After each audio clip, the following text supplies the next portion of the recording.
श्री गणेशाय नमः। श्री गुरु चरण कमलेभ्यो नमः। श्री सरस्वती नमः। नमः परमात्मने नमः। लंबोदरं परमसुन्दरमेकदन्तं रक्ताम्बरं त्रिनयनं परमपवित्रम् ऊर्ध्वदिवाकरकरो ज्वलकायकान्तं विगणे तीर्थास्पदं शिवविरञ्चिनुतं शरण्यं प्रत्यापिहं प्रणतपालभवाब्धिपूतं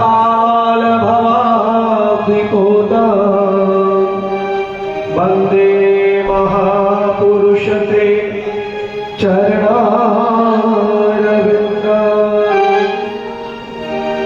व्यासाय विष्णुरूपाय नमः।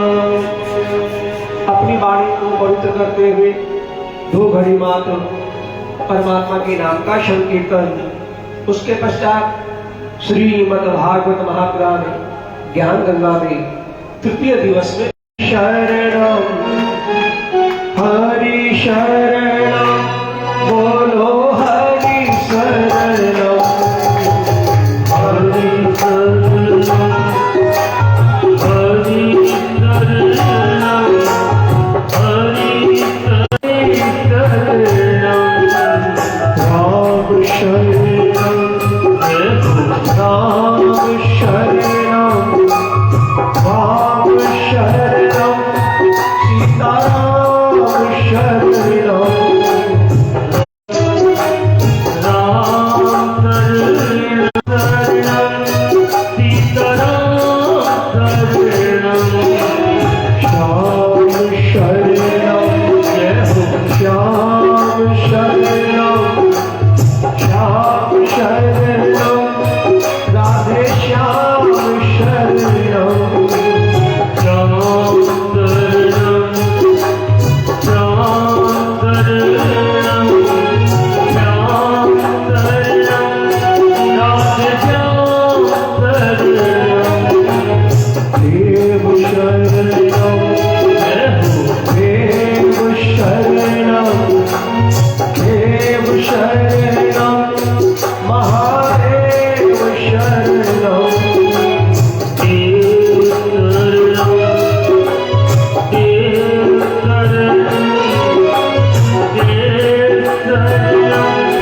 महादेव शरणम नाथ शरणम नाथ शरणम नाथ शरणम उमानाथ शरणम नाथ शरणम नाथ शरणम नाथ शरणम उमानाथ शरणम गुरु शरणम हरि गुरु शरणम गुरु शरणम सतगुरु शरणम गुरु शरणम गुरु शरणम गुरु शरणम सतगुरु शरणम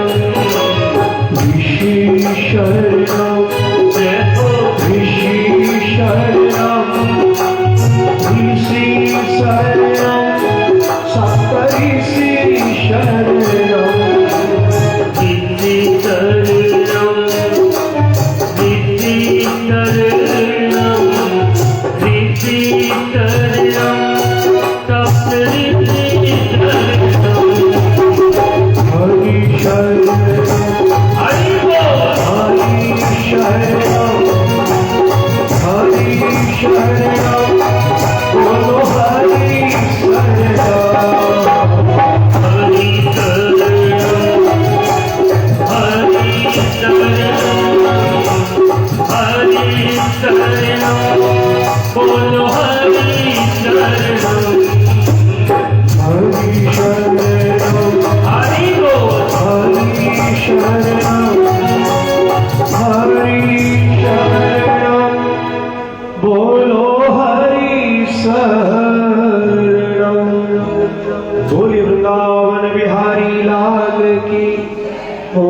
मुकुट बंसी वाले की, गिरिराज धरने की, सावरिया सेठ की, जमने महारानी की, भक्तर भगवान की, बैकुंठनाथ भगवान की।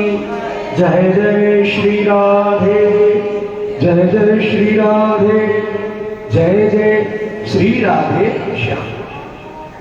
कल कथा प्रसंग में तृतीय स्कंद में कदम ऋषि के यहाँ देवहूति भगवान ने कपिल मुनि के रूप में अवतार ग्रहण किया। माता देवहूति को ज्ञान का उपदेश दिया, ज्ञान का उपदेश दिया। कौलायक में समाधि ली गंगा सागर। मैत्री जी कहते युद्ध से चतुर्थ स्कंद में के मनोस्तु सतरूपाय त्रिश्य कन्या सजगिरे, आकुति देवहूति प्रसूति विष्णुता। मनु के 3 कन्याएं थी, आकुति, देवहूति और प्रसूति। देवहूति का चरित्र श्रवण कराया तृतीय स्कंद में। मनु ने आकुति का विवाह प्रजापति रुचि के साथ पुत्री का धर्म शर्त के अनुसार किया। तो पुत्री का धर्म शर्त क्या हुआ करती थी? पहले राजा महाराजाओं के, संत महात्माओं के केवल कन्या उत्पन्न होती और पुत्र उत्पन्न नहीं होता, तो क्या करते? अपनी कन्या जिसको अर्पण करते उनसे ये शर्त रखते कि अपनी कन्या आपको दे रहे हैं, हमारी कन्या के द्वारा यदि प्रथम संतान पुत्र होगा तो उसको हम ले लेंगे, जिसे कहते पुत्री का धर्म शर्त। रुचि से आकुति के यज्ञ दक्षिणाम युगल संतान उत्पन्न हुई। दोनों क्रमशः विष्णु लक्ष्मी के अंश बतलाए गए हैं। पुत्र को मनु ने लिया, कन्या दक्षिणा को प्रजापति रुचि ने ग्रहण किया। यज्ञ में दक्षिणा पत्नी में 12 पुत्र उत्पन्न हुए। सबसे बड़ा तोष था और सबसे छोटा रोचन बतलाया गया है। वे सब इस मनवंतर के दूसरे देवताओं में।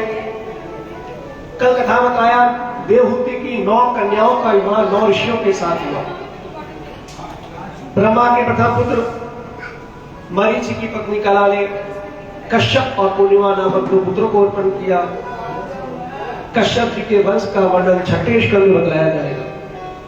पूर्णिमा के विरज और विश्वक नामक 2 पुत्र हुए।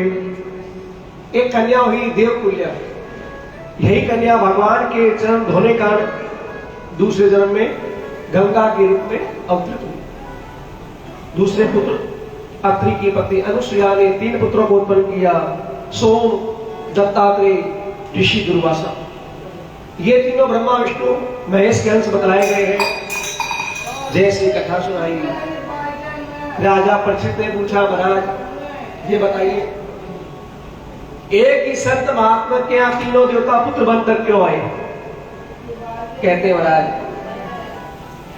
ब्रह्मा ने अत्रि ऋषि को सृष्टि आगे बढ़ाने के लिए कहा।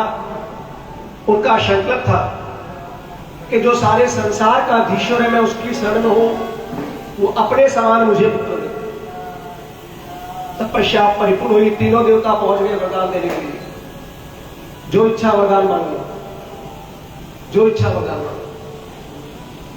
ऋषि ने कहा, महाराज वरदान तो बाद में, वो पहले ये बताइए कि मैंने तो एक देवता का आह्वान किया, आप तीनों क्यों आ गए?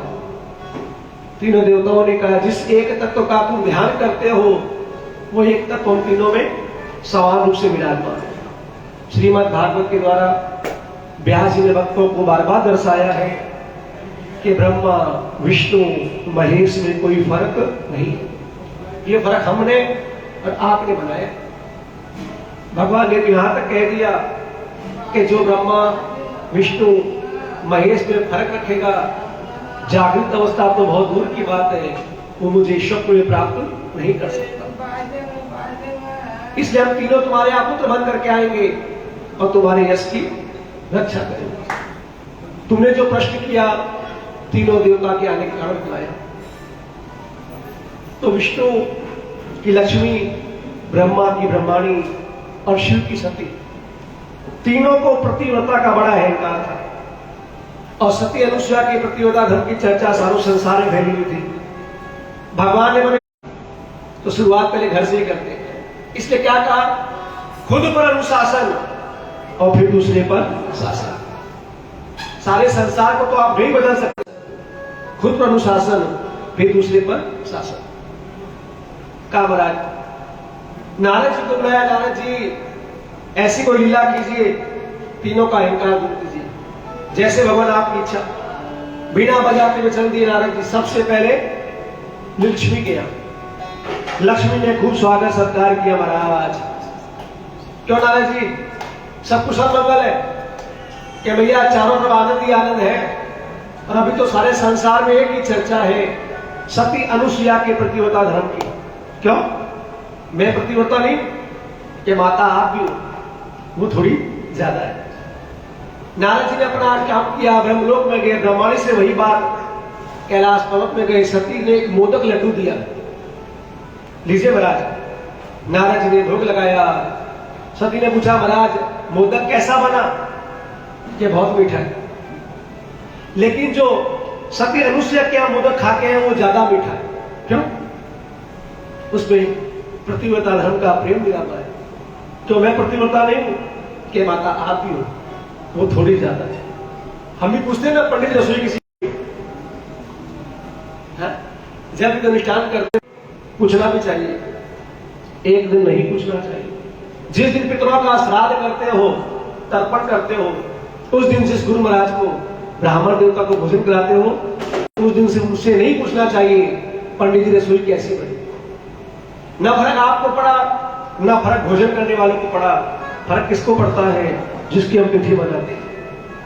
उनके मन में आता कि देखो आज के दिन भी अपनी प्रशंसा कितनी प्यारी है, और अपनी प्रशंसा सुनने के लिए पूछ रहा पंडित रसोई किसी को नहीं।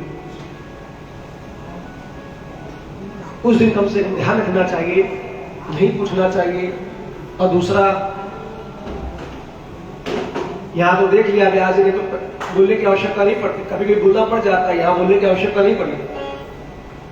दो दिन से व्यास जी देख रहे हैं, जब व्यास जी ब्राह्मण देवता भोजन करके जाते हैं तो घर के कोई आके थाली उठा करके ले जाते हैं। बहुत घरों में तो बड़ा थाली उठा करके ले जाएगा, कोई सारा मूल ले जाएगा। तो कम से कम पितरों के श्राद्ध के दिन जब पितरों के निमित्त भोजन कराते हो तो ये बात ध्यान रखनी चाहिए, और कर सको तो उस दिन उस बर्तन को साफ। सती अनुसुया आई अन्न का पात्र लेकर के, लीजिए महाराज, कि ऐसे नहीं लेंगे तो फिर कैसे लेंगे? यदि आप निर्वस्त्र होकर के अन्न प्रदान करें तो हम स्वीकार करेंगे। सती अनुसुया ने विचार किया, ब्राह्मण देवता और मांग ऐसी, भगवान का ध्यान किया, पति का ध्यान किया, तो समझ गई तीनों देवता है जो ब्राह्मण का भेष बनाकर मेरी परीक्षा लेने के लिए आए। हाथ में जल लिया, संकल्प किया, यदि मेरा प्रतिव्रता धर्म सच्चा है, परमात्मा मेरी पूर्ण निष्ठा है, तो तीनों 6-6 महीने के बालक बन जाए। जैसे जल छिड़का ब्रह्मा विष्णु महेश जो ब्राह्मण के वेश में थे, 6-6 महीनों के बालक बन गए, कुटिया में लेके आए और पालने में झुलाना आरंभ किया। अब लक्ष्मी ब्रह्मांड सती विचार करती है, ठाकुर जी गए तभी तक वापस लौट करके नहीं आए। नारद जी पहुंचे कि नारद जी ठाकुर जी का कुछ पता है, मालूम है? क्या मालूम? 6-6 महीने के बालक बनकर के पालने में झूल रहे हैं, 25 वर्षों तक इंतजार करना पड़ेगा। 25 वर्षों के पश्चात युवा अवस्था आएगी, वापस प्राप्त कर लीजिएगा। कि ठाकुर जी से 25 वर्ष दूर तो रह ही नहीं सकते, तब एक काम करना पड़ेगा, प्यासे को कुएं के पास जाना पड़ता है, कुआं चल करके कभी नहीं आता। पहुंच गई तीनों देवियां सती अनुसुया के द्वार के, माता प्रणाम, हमारे तीनों देवता आए थे, कि न ब्रह्मा आया, न विष्णु आया, न महेश आया, भूमि के देवता। तो भूमि के देवता कौन है? ब्राह्मण देवता। ये ब्राह्मण देवता आए थे, ऐसी मांग की, मैंने बालक बना दिया, अपने अपने पतियों की पहचान करो और ले जाओ। तीनों देवियां अपने पतियों की पहचान न कर सकी, सती अनुसुया के चरणों को पकड़ लिया, हाथ में जल लिया, संकल्प किया, यदि मेरा प्रतिव्रता धर्म सच्चा है तो तीनों अपने अपने स्वरूप में प्राप्त हो जाए। ब्रह्मा विष्णु महेश तीनों अपने अपने स्वरूप में प्राप्त हो गए। अब तीनों देवताओं ने अपनी देवियों से पूछा, बताओ सबसे सती कौन है? कि सबसे बड़ी सती अनुसुईया है। ब्रह्मा के अंश से सोम, विष्णु के अंश से दत्तात्रेय और भगवान शंकर के अंश से दुर्वासा ऋषि की उत्पत्ति हुई। तूने जो प्रश्न किया, तीनों देवता के आने का कारण बतलाया। ब्रह्मा के तीसरे पुत्र अंगिरा की पत्नी श्रद्धा से 4 कन्या उत्पन्न हुई, जिसमें 2 अमावस्या की और 2 पूर्णिमा की देवी बनी। चौथे पुत्र पुलस्त हेनु नामक पत्नी के द्वारा अगस्त मुनि को उत्पन्न किया। एक पुत्र और था विशर्वा। विशर्वा की पत्नी इडिविडा से कुबेर, केसरी से रावण, कुंभकर्ण, विभीषण उत्पन्न हुए। 5वें पुत्र कुल की भार्या गति ने 3 पुत्रों को उत्पन्न किया। 6ठे पुत्र कृतु की भार्या क्रिया ने 12 ऋषियों को उत्पन्न किया। 7वें पुत्र वशिष्ठ में चित्रकेतु आदि 27 पुत्र उत्पन्न हुए। ब्रह्मा के पुत्र थे अथवा जिसे दधीचि ऋषि उत्पन्न हुए। ब्रह्मा के 9वें पुत्र भृगु ख्याति नाम पत्नी से 2 पुत्र एक कन्या हुई। इस प्रकार देवहूति की 9 कन्याओं के वंश का वर्णन किया। दक्ष ने प्रसूति के गर्भ से 16 कन्या उत्पन्न की। 13 कन्या धर्म को, 1 अग्नि को, 1 पितरों को और 1 भगवान शिव को अर्पण की। धर्म की मूर्ति नामक पत्नी में नर नारायण हुए। अग्नि की पत्नी, तो अग्नि की पत्नी कौन है? स्वाहा। अग्नि की पत्नी स्वाहा से 3 पुत्र उत्पन्न हुए। 3 पिता, 1 पितामह को मिलाकर के 49 अग्नियां मानी गई है। यज्ञ में इन्हीं के नामों से निरूपण किया जाता है। पितरों की पत्नी स्वधा थी, उनके वयुना और धारी नामक 2 कन्या उत्पन्न हुई।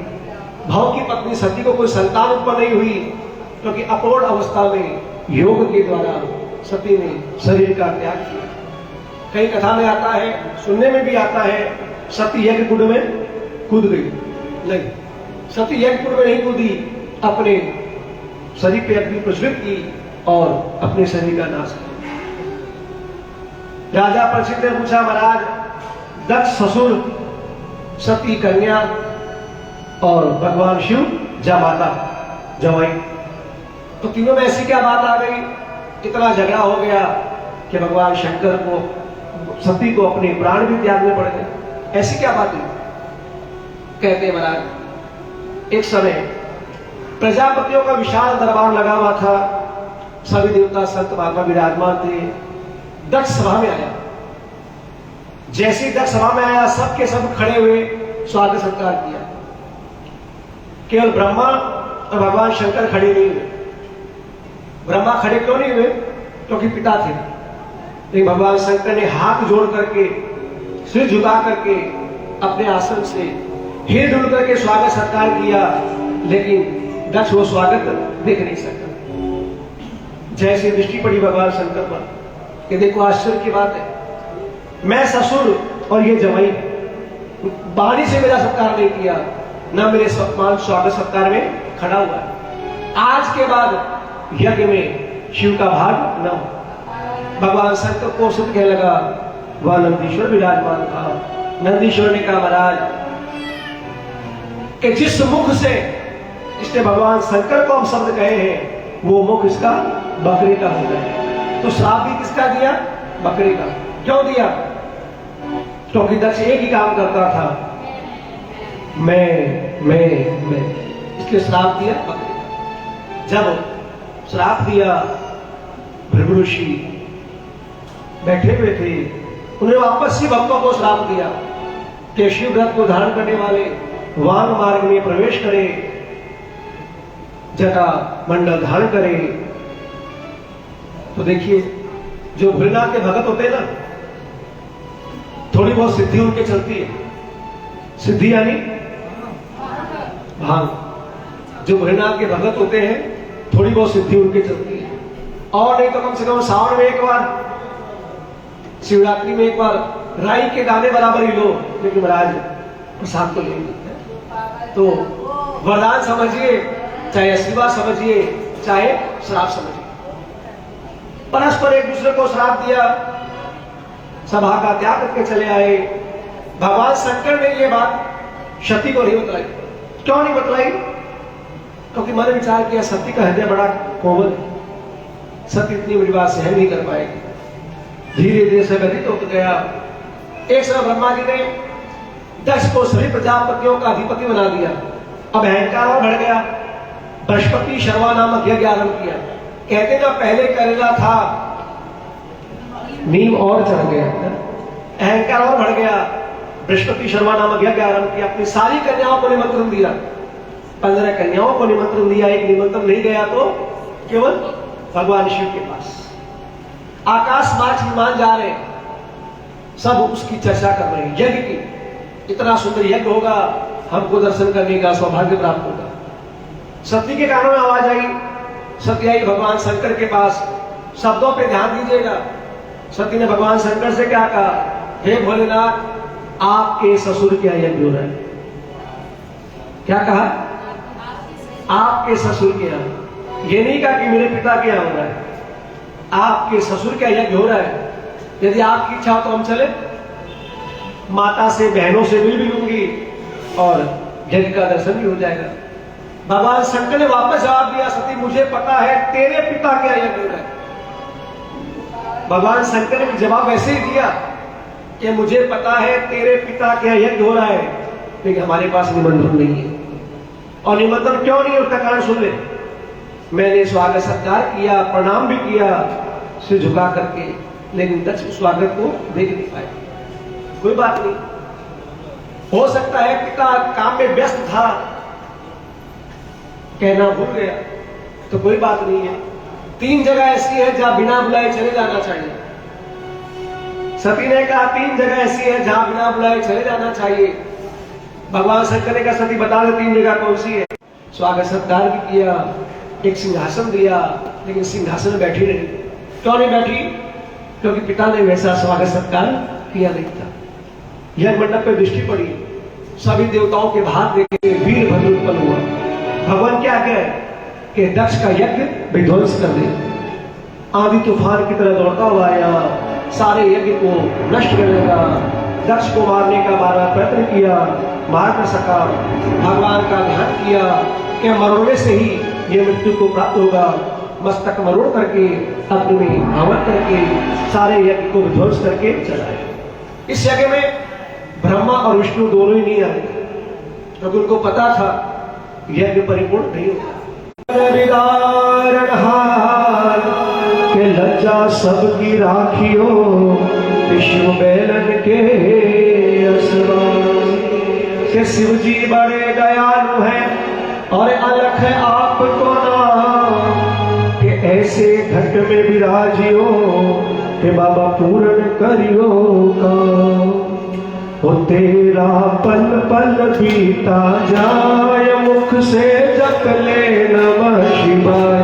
वो तेरा पल पल बीता जाए, मुख से जप ले नमः शिवाय। वो तेरा पल पल बीता जाए, मुख से जप ले नमः शिवाय। वो तेरा पल पल बीता जाए, मुख से जप ले नमः शिवाय।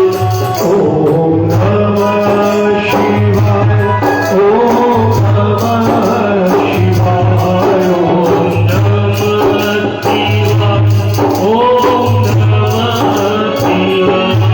तेरा पल पल बीता जाए, मुख से जप ले नमः शिवाय। तेरा पल पल बीता जाए, मुख से जप ले नमः शिवाय। ओम नमः शिवाय, ओम नमः शिवाय, ओम नमः शिवाय, ओम नमः शिवाय।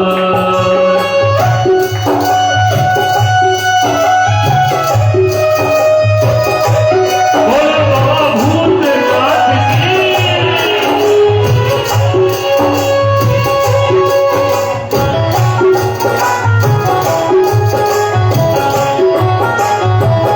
हरि बोल।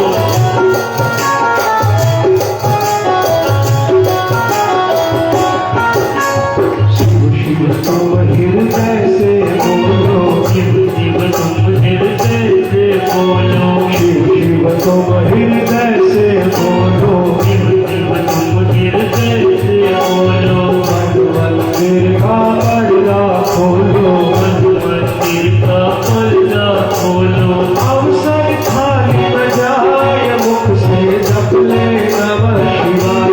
वो तेरा अवसर थाल बजाए मुझे जप ले नमः शिवाय। ओम नमः शिवाय, ओम नमः शिवाय, ओम नमः शिवाय, ओम नमः शिवाय। तेरा पल बीता जाए मुख से जप ले नमः शिवाय। तेरा पल बीता जाए मुझे जप ले नमः शिवाय। ओम नमः शिवाय, ओम नमः शिवाय, ओम नमः शिवाय, ओम नमः शिवाय।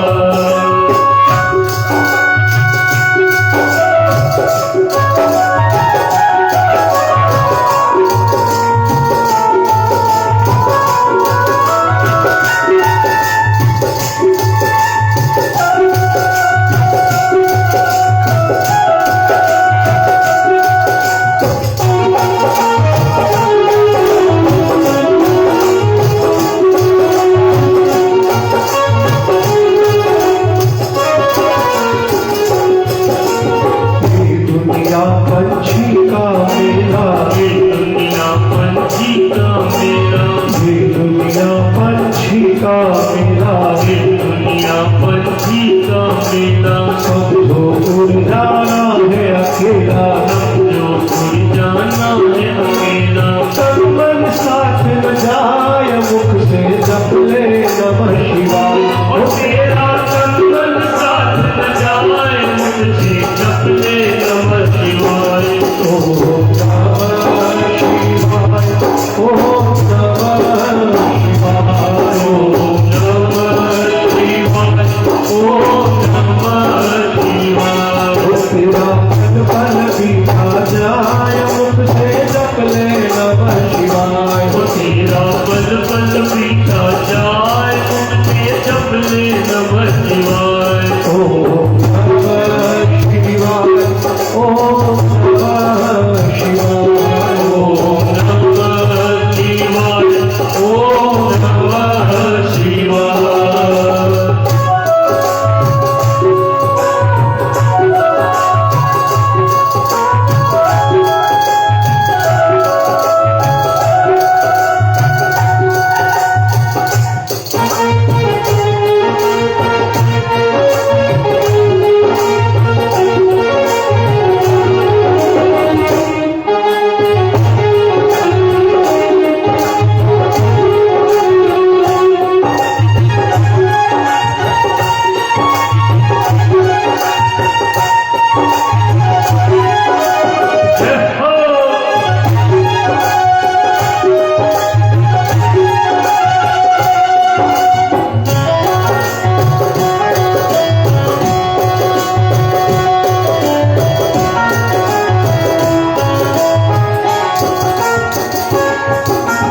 मुसाफिरी जब पूरी होगी, मुसाफिरी जब पूरी होगी, मुसाफिरी जब पूरी होगी, मुसाफिरी जब पूरी होगी, चलने की मजबूरी होगी, चलने की मजबूरी होगी।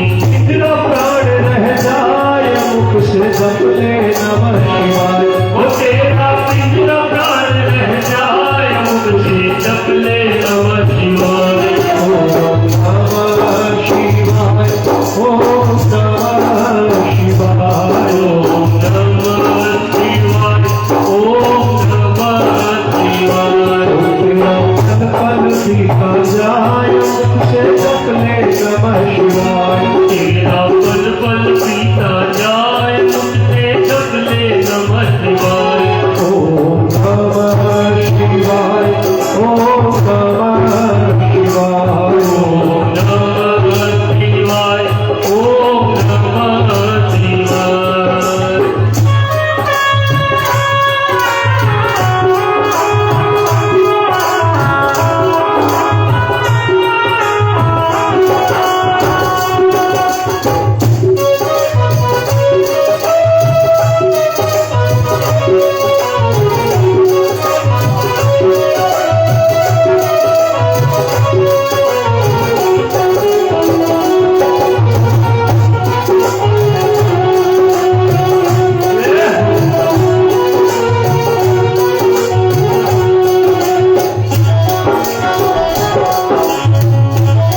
बनेगा, शिव पूजन में मस्त बनेगा, शिव पूजन में मस्त बनेगा, शिव पूजन में मस्त बनेगा, भक्ति सुधारस पान पिएगा, भक्ति बनारस पान हो दर्शन विश्वनाथ के माय मुख से जगले नमः शिवाय, हो दर्शन भूतनाथ के पाय मुख से जगले नमः शिवाय, ओम नमः शिवाय, ओम नमः शिवाय, ओम नमः शिवाय, ओम नमः शिवाय।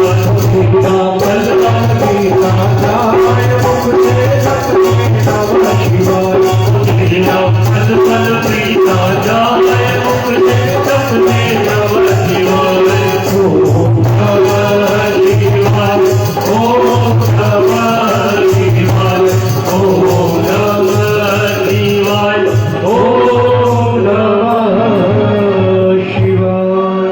बोलिए देवों के देव महादेव की। इस प्रकार भगवान शंकर की स्तुति की।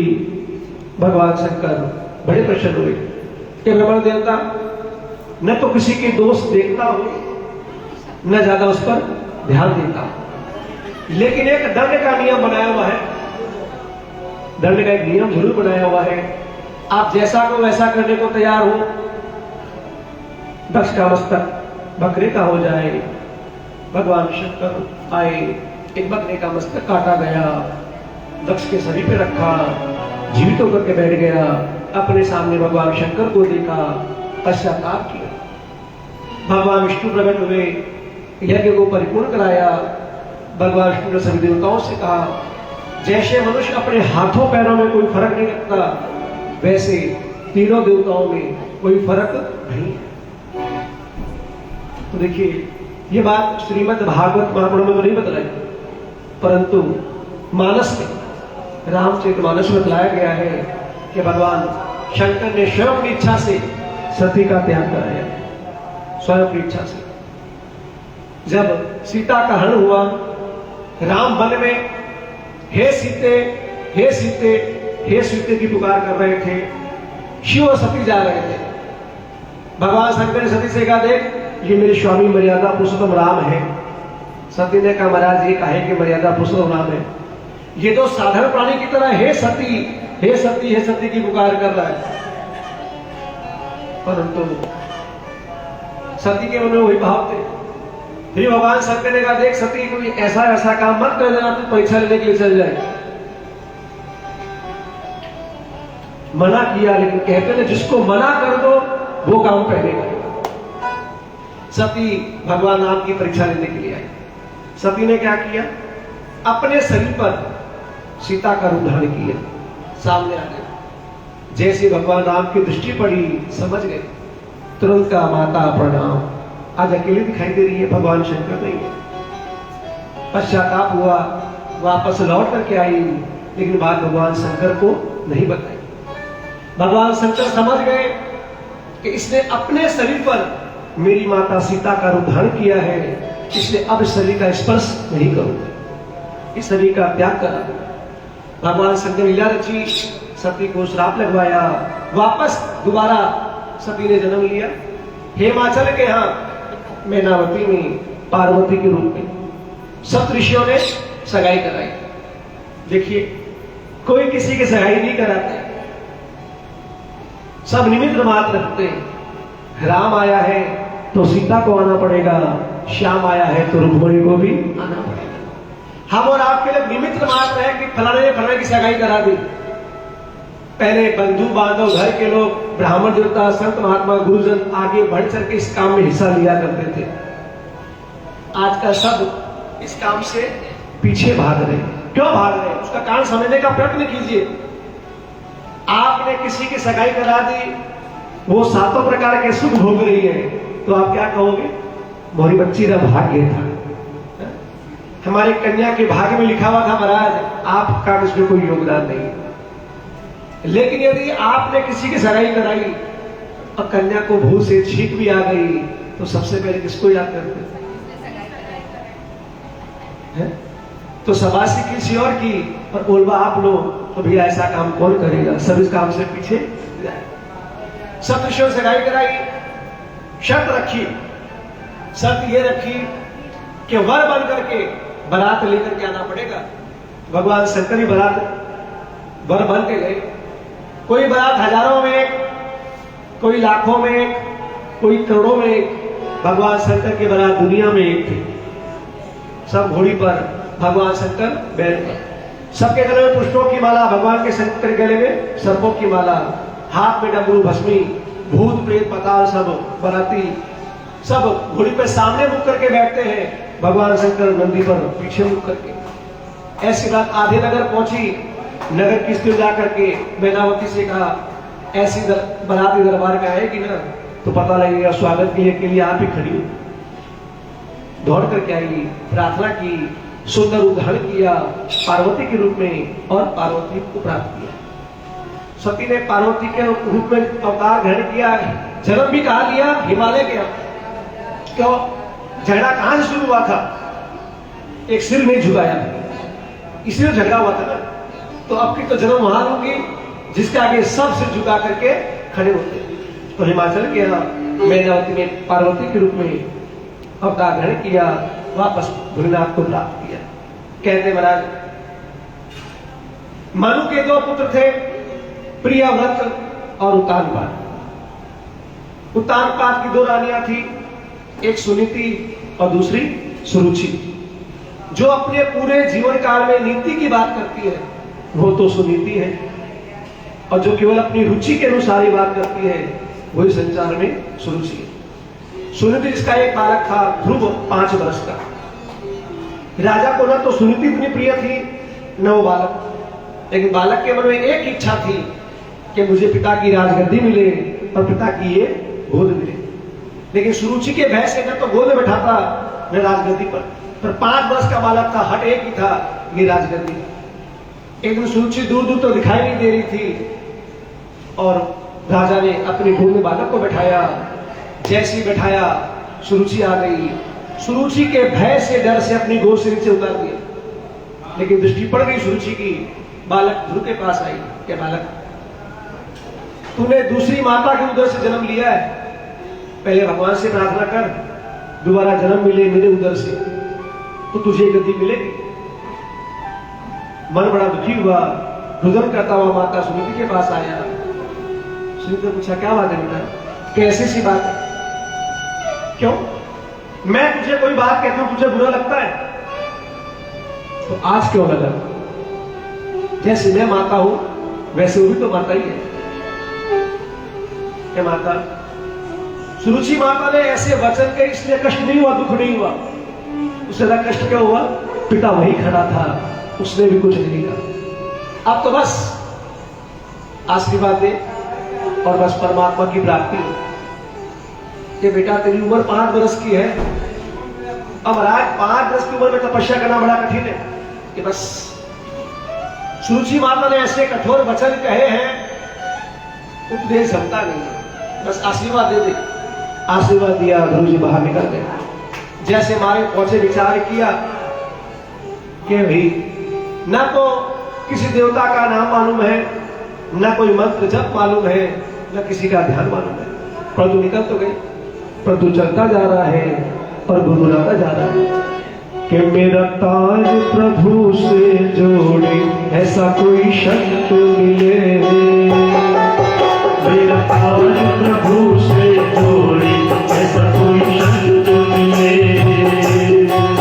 मेरा ताज प्रभु से जोड़े ऐसा कोई संत मिले, मेरा ताज प्रभु से जोड़े ऐसा कोई संत मिले, ऐसा कोई संत मिले, ऐसा कोई गुरु मिले,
ऐसा कोई संत मिले, ऐसा कोई गुरु मिले, ऐसा कोई संत मिले, ऐसा कोई गुरु मिले, निरंकार प्रभु से जोड़े, ऐसा कोई संत मिले, निरंकार प्रभु से जोड़े, ऐसा कोई संत मिले।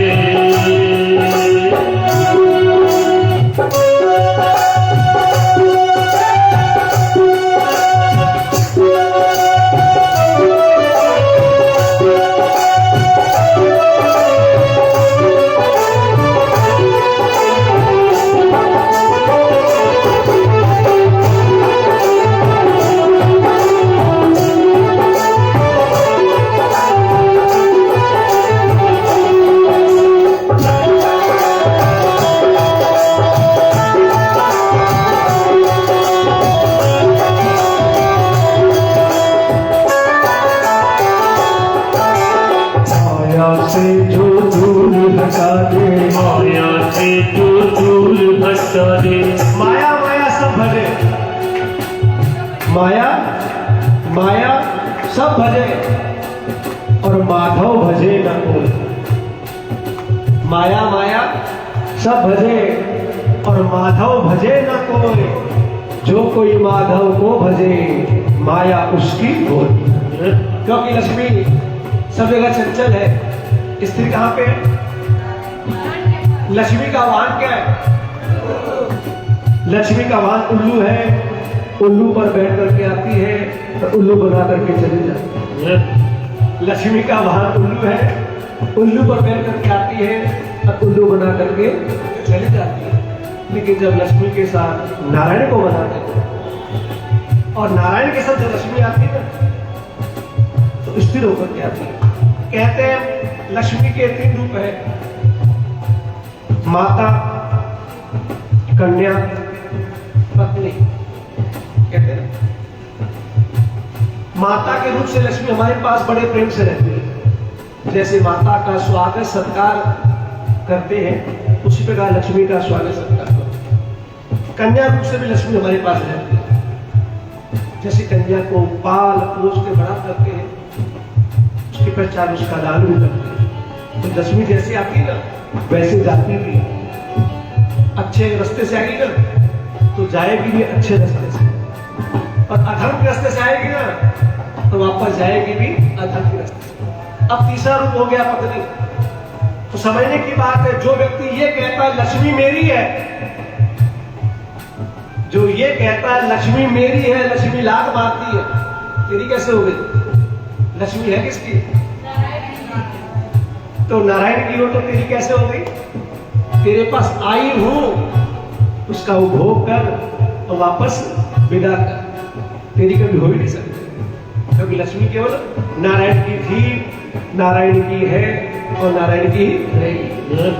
माया से जो दूर हटा दे, माया से जो दूर हटा दे, मन का जो अज्ञान मिटा दे, मन का जो अज्ञान मिटा दे, सद्गुण दे दे थोड़े, ऐसा कोई संत मिले, मुझे सद्गुण दे दे थोड़े, ऐसा कोई संत मिले, ऐसा कोई संत मिले, ऐसा कोई गुरु मिले, ऐसा कोई संत मिले, ऐसा कोई गुरु मिले, निरंकार प्रभु से जोड़े, ऐसा कोई संत मिले, निरंकार प्रभु से जोड़े, ऐसा कोई संत मिले।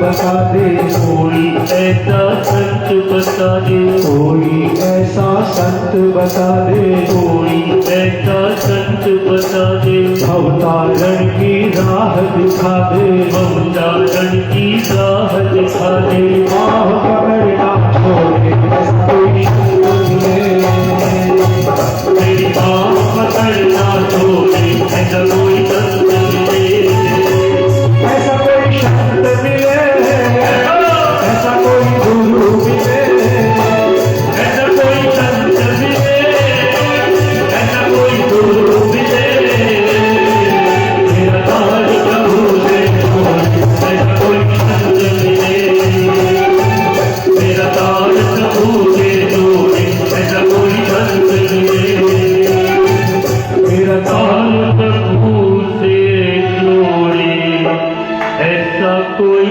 संत मिले। जैसे परमात्मा को पुकारा तुरंत सामने से नारद जी आते दिखाई दिए, नारद जी के चरणों में से झुका के प्रणाम किया।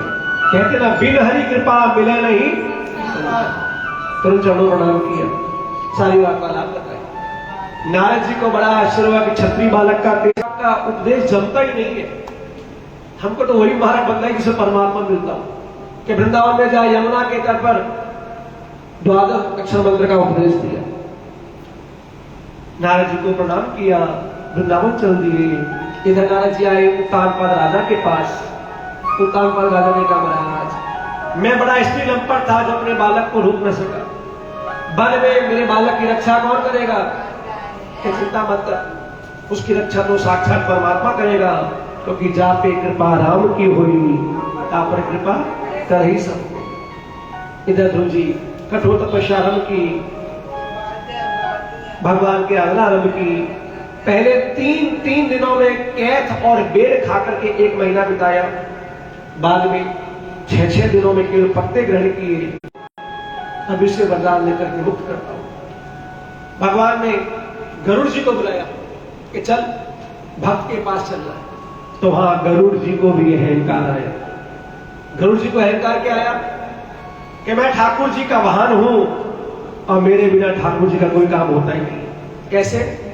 बड़े घर के ड्राइवर साहब भी अपने आप को बड़ा ही मानते हैं, उनको भी अकड़ रहती है, वो भी अकड़ ही बात करते हैं, क्योंकि भैया बड़े घर की गाड़ी चलाते रहते हैं। तो गरुड़ जी भी ठाकुर भगवान विष्णु का वाहन था, तो अकड़ तो उसको भी थी। भगवान ने कहा अरे गुरु तुझे भी अहंकार कि तू मुझे लेकर के चलता है। गरुड़ जी आए, भगवान से कहिए क्या आज्ञा है कि भक्त के पास चलना है कि बैठ जाइए। भगवान ने अपनी 1 अंगुली रखी कि चल। जैसी 1 अंगुली रखी, गरुड़ जी को मन में आया कि आज ठाकुर जी बहुत भारी लग रहे हैं। ठाकुर जी को तो रोज लेके उड़ता हूं, और बहन दोनों ही निकाल दो, किसी को किसी की दरकार नहीं है और सबको सबकी दरकार है। ये अटल सत्य, सबको सबकी दरकार है और किसी को किसी की दरकार। कहा महाराज ध्रुव जी के पास पहुंचे, नेत्र बंद है और परमात्मा के नाम का गुणगान चल रहा है। ओम नमो भगवते वासुदेवाय, ओम नमो भगवते वासुदेवाय, ओम नमो भगवते वासुदेवाय, ओम नमो भगवते वासुदेवाय, वासुदेवाय प्यारे नंदनंदनाय, वासुदेवाय प्यारे नंदनंदनाय, वासुदेवाय प्यारे नंदनंदनाय। किया जो वाणी सोई थी उसे जागृत किया, हाथ में भगवान की स्तुति की, भगवान को प्रणाम किया कि भगवान मैं आपको बारंबार सिर झुका के प्रणाम करता हूँ। योऽन्तो प्रविश्य मम वाचमिमां प्रसुप्तां सञ्जीवयत्यखिलशक्तिधरः स्वधाम्ना अन्यास्य हस्तचरण श्रवणत्वगादि प्राणा नमो भगवते पुरुषाय तुभ्यं। भगवान मैं आपको बारंबार सिर झुका के प्रणाम करता हूँ। भगवान ने कहा बालक मैं तुझे वो दुर्लभ पद दे रहा हूं जो देवताओं को भी बड़ा दुर्लभ है। जिसकी प्रदक्षिणा ग्रह नक्षत्र सप्तऋषि किया करते हैं। पर अभी तू अपने घर को जा, 36,000 वर्षों तक राज करोगे, उसके पश्चात वापस मेरे पद की प्राप्ति होगी। यह कहकर परमात्मा अंतर ध्यान हो गया। ध्रुव जी को बड़ा पश्चाताप हुआ कि ठाकुर जी को प्राप्त करने के बाद ही 36,000 वर्षों का राज लिया, अभी मोक्ष मांग लेता तो ये आने जाने का झंझट समाप्त हो जाता। अब तो 36,000 वर्षों तक रहना पड़ेगा। तुरंत लौट करके आए। पिता को पता चला, शिव हथनी पर बैठ करके अपने बालक को लेने के लिए। समझने की बात है कि जिस पिता ने अपने बालक को निकाल दिया, वही पिता आज लेने के लिए भी आ रहा है, क्योंकि संसार में एक ही व्यवहार है, चमत्कार के बिना नमस्कार नहीं। अपने भाव में पहुंचे, सबसे पहले माता सुरुचि को प्रणाम किया। क्यों? कि माता तुझे पहले प्रणाम है, न तूने ऐसे वचन कहे होते, ना मैं वन में जाता और न मुझे परमात्मा की प्राप्ति होती। तो बता दिया पहले दिन आपको। हमारे उन्नति में जो हमारे साथ वाले उनका भी हाथ है, तो कुछ हाथ उनका भी है जो हमसे दूरी रखते, उनका भी हाथ है। कहा महाराज, अपनी वृद्धावस्था का विचार किया, अपने पुत्र ध्रुव का राज्याभिषेक किया। कहते महाराज, ध्रुव प्रजापति शिशुमान कन्या भ्रमि के साथ विवाह किया। कल वत्सर 2 पुत्र उत्पन्न हुए। इला नामक दूसरी भार्या जो प्रजापति वायु की पुत्री थी, उससे उत्कल नामक पुत्र उत्पन्न हुआ। ध्रुव का एक भाई था उत्तम, उसका विवाह नहीं हुआ। शिकार खेलने के लिए हिमालय पे गया, एक यक्ष ने उसे मार डाला। उसके दुख में उसकी माता मृत्यु को प्राप्त हो गई। ध्रुव जी को क्रोध आया, यक्षों की नगरी अलकापुरी पे आक्रमण किया। लाखों की संख्या में यक्षों को मार डाला। रक्त की नदियां बह चली। कुबेर जी आए, तेरे बालक, एक यक्ष ने तेरे पिता को मारा, तेरे भाई को मारा, उसके बदले तो लाखों की संख्या में लोगों को मार डाला। ठाकुर जी को प्राप्त करने के बाद भी मन से ये भेदभाव दूर नहीं हुआ। क्रोध शांत कर, जो इच्छा वरदान मांग लो कि महाराज एक बार ठाकुर जी मिले तो ये 36,000 वर्षों का राज लिया है, अब तो बस परमात्मा के नाम का गुणगान। कुबेर जी अंतर ध्यान हो गए। कहते हैं महाराज, वापस लौट करके आए, 36,000 वर्षों तक राज्य किया। उसके पश्चात अपने पुत्र वत्सर का राज्याभिषेक किया और केवल कुशा का आसन लेकर के बद्री का आश्रम आ गए। गंगा के तट पर निवास करने लगे, अपना आसन बिछाया।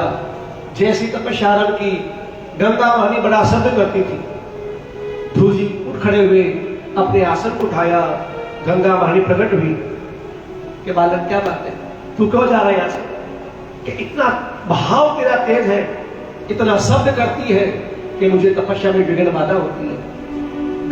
गंगा महारानी ने वचन दिया कि जब तक तू यहां तपस्या करेगा तब तक गंगा शांत रहेगी। तो जिस घाट पर ध्रुव जी ने तपस्या की, उस घाट का नाम है ध्रुव घाट। वह गंगा आज भी शांत रहती है। भगवान ने विमान भेजा ध्रुव जी को लेने के लिए। जैसे विमान में बैठने के लिए तैयार हुए, सामने से मृत्यु देवता आते हुए दिखाई दिए कि महाराज स्पर्श तो कीजिए, सशरीर आप जा रहे। मृत्यु देवता के मस्तक पे पांव रखा, विमान में बैठे। जैसे विमान आगे बढ़ा, मन में ध्यान आया कि देखो, एक माता कहने से वन में गया, दूसरी माता के आशीर्वाद से परमात्मा मिला, और जब बैकुंठ की प्राप्ति हुई, माता नीचे रह गई। भगवान के पास समझ गए कि ध्रुव जी को अपनी माताओं का ध्यान आ गया कि चिंता मत कीजिए, आपसे पहले जो आगे विमान जा रहा है उसकी मैं आपकी माता आपसे पहले जा रही है। तो ये भगवान विष्णु का परम पद है जो ध्रुव अटल है। हम वर कन्या की शादी कराते एक प्रश्न पूछते हैं, हम वर कन्या की शादी कराते थे प्रश्न पूछते हैं कि आपका जो विवाह हुआ उसका साक्षी कौन है? कोई कहता पंडित जी आप ही तो हो, कोई कहता पंडित जी आप ही हो, कोई कहता ये अग्नि देवता, कोई कहता ये माता पिता जिन्होंने कन्यादान किया, कोई कहता ये बराती। पंडित जी अपनी दक्षिणा के लिए घर को गए, काहे के साक्षी? जिन देवताओं को बुलाते उनको वापस भेज देते, काहे के साक्षी? माता पिता ने अपना फर्ज पूरा किया है, और बराती तो खाए पिए खिसके। विवाह का साक्षी कौन होता है? ये ध्रुव तारा जो उत्तर दिशा में अटल है। पहले खुले आंगन में शादियां हुआ करती थी ना, तो दर्शन होता था। आजकल तो पैक हॉल में शादियां होती हैं, तो दर्शन कहां से होता? पहले, आज भी देशों में जाके देख लीजिए, लोगों के ऐसे भाव है कि अपनी कन्या का जो मंडप है, जो चौरी है, हम अपने घर के आंगन में मांगे। क्यों? क्योंकि यदि हमने अपने घर के आंगन में कन्या का विवाह नहीं किया, यदि हमने अपने घर के आंगन में कन्या का विवाह नहीं किया, तो हमारा आंगन भी कंवारा रह जाएगा। दूसरी बात, हम अपनी कन्या का, समझने की बात है ये, हम अपने घर के आंगन में कन्या का विवाह करते, कन्या जब विदा होती तो चावल उछाल के जाती। क्यों उछाल के जाती? क्योंकि मैं तो जा रही हूं, लेकिन ये घर खूब आगे बढ़े खुले। तो आजकल क्या हो रहा है, रिसोर्ट में शादियां हो रही है, बैंक्वेट हॉल में शादी हो रही है। देखिए रिसोर्ट वाले कितने आगे बढ़ रहे हैं, बोलो राधे राधे। बैंक्वेट वाले कितने आगे बढ़ रहे हैं। इसके यज्ञ में नारद जी ने अपनी वीणा पर ध्रुव जी का चित्र सुनाया।